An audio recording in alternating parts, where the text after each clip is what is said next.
posant 3 buts à 1. Dès l'entame de la partie, les joueurs du coach Senghor ont pris le match à leur compte en multipliant les occasions. À la 14e minute, Ousmane Goudiaby ouvre le score.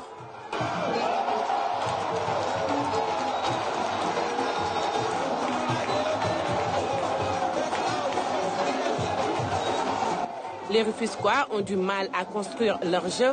Ils peinent à aller au bout de leurs actions. À la 33e, c'est Pikine qui double la mise avec ce coup franc direct de Souleymane Cissé.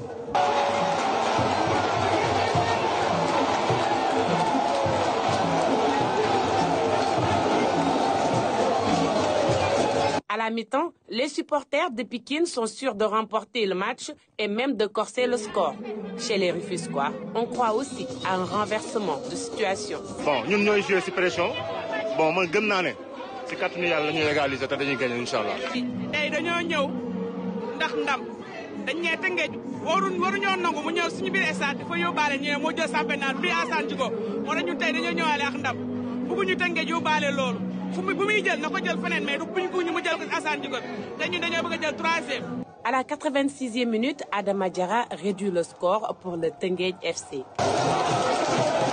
Au finish, Pikine ne lâche rien et arrive même à alourdir la sentence. Le 3e but est marqué par Ibrahima Dian dans les arrêts de jeu. Nous, notre objectif, c'est de terminer dans le podium. Depuis quelques temps, on est sur une bonne dynamique.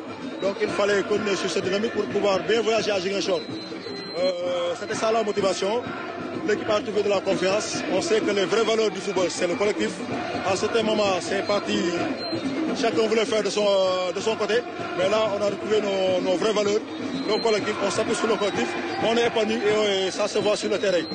Il faut dire que c'est une défaite amère du fait qu'on n'a pas reconnu Tëngéej sur le plan défensif surtout. Parce que d'habitude, on était une équipe costaud derrière. Mais malheureusement, aujourd'hui, on n'a pas été costaud derrière. Et devant une équipe qui ne jouait rien dans le championnat, devant une équipe de Pikine qui n'avait pas de pression et qui était devant son public. Et je pense que c'est une défaite qu'il faut très bien analyser pour qu'il n'y ait pas de conséquences néfastes pour les 2 prochains matchs. Et comme je vous ai dit, maintenant, c'est à nous, nous avons encore notre destin en main.